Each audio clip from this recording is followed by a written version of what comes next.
আজকের থেকে 1 মাস আগে আমার ছেলের জন্ম নিবন্ধনটা করার লাগিয়া সব ধরনের কাগজপত্র জমা দিয়ে গেলাম, কিন্তু জন্ম নিবন্ধন নেওয়ার লাগিয়া তো কোনো SMS পাইলাম না। অনেক দিন তো হইয়া গেল গা, জন্ম নিবন্ধনের অফিসে আগের মতো আর ইনকাম নাই। নতুন কইরা মানুষ জন্ম নিবন্ধন করতেও আয় না, আর কিছু টাকা পয়সাও পকেটে ঢুকানি যায় না।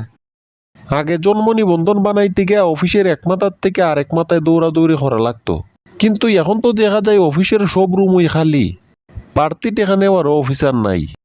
ও হো আমার দরদি আগে জানলে তোর ভাঙা নৌকায় চড়তাম না।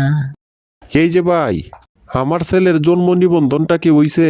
আবেদনপত্র জমা দিয়া ঘুরতে ঘুরতে আজকে 1 মাস, এখন পর্যন্ত তো জন্ম নিবন্ধনটা হাতে পাইলাম না। ভাই কি এই এলাকাতে নতুন না? দেশের খোঁজখবর কোনো কিছু রাখুন না।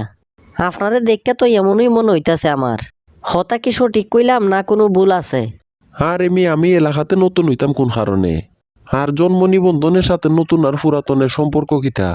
আমার দেওয়া জন্ম নিবন্ধনটা হইয়া গেলে আমারে দেয়া দিলেই তো কাহিনী শেষ। আরে কাহিনী তো এই জায়গার মাঝে ওই শুরু। জন্ম নিবন্ধন কি আমি আমার বাড়ির থেকে বানিয়ে এনে দিমু? জন্ম নিবন্ধন অফিসে থাকলে তো আমি তোমারে দিতাম। আরে ভাই, তুমি তো খুব বেজাইলা মানুষ। জন্ম নিবন্ধন কি কেউ বাড়ির থেকে বানাই আইনা দেয়?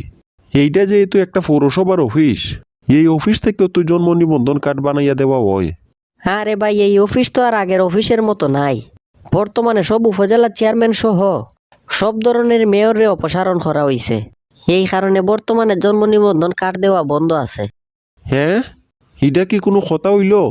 আমি তো জন্ম নিবন্ধন কার্ডটা হইরা নেওয়ার লাগিয়া আগের মেয়রে 1,000 টাকা দিয়ে গেলাম, এখন আমার এই টাকার কিতা হইব? জন্ম নিবন্ধন করতে টেকা দিয়া গেছো? হিডা আবার কোন কাহিনী শুনাইলাই? আর মেয়রে ওই জন্ম নিবন্ধন কার্ড খইরা দেওয়ার লাগিয়া 1,000 টাকা কোন কাজে নিল? জন্ম নিবন্ধন করতে বুঝি মা বাবার এনআইডি কার্ড, জন্ম নিবন্ধন কার্ড, জায়গার কাগজ, বিদ্যুৎ বিল, ট্যাক্স রসিদ, ডিশ বিল, গ্যাস বিল, ওয়াইফাই বিলের কাগজপত্র জমা দেওয়া লাগে। এখন এইসব জিনিস তো আমার হাতে নাই। আরে মেয়ে, জন্ম নিবন্ধন করতে এইসব কাগজ লাগতো কোন কারণে? খালি তো মা বাবার জন্ম নিবন্ধন কার্ড থাকলেই হয়। আমি কি আর এইসব জিনিস জানতাম? আমার এইসব কাগজপত্রগুলা নাই দিকে মেয়র সাহেব হইল যে কোনো ধরনের কাগজ জমা দেওয়া লাগতো না, খালি মেয়রের সাইনের ফিস বাবদ 1,000 টাকা দিয়া দিলেই হইব। এই কারণেই তো আমি 1,000 টাকা দিয়া গেলাম। তাইলে তো এখন আর কিচ্ছু করার নাই। তোমার 1,000 টাকা সহ মেয়রের সাইন সহ মেয়র নিজেই দাও। এলাকা চাইরে কোন জায়গার মধ্যে যে মেয়র আত্মগোপন হইরা আছে এই জিনিসটা কেউই জানে না।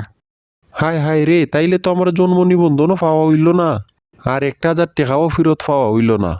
সব কিছুই আমার বন্যার ফানির মতো বাইসা গেল।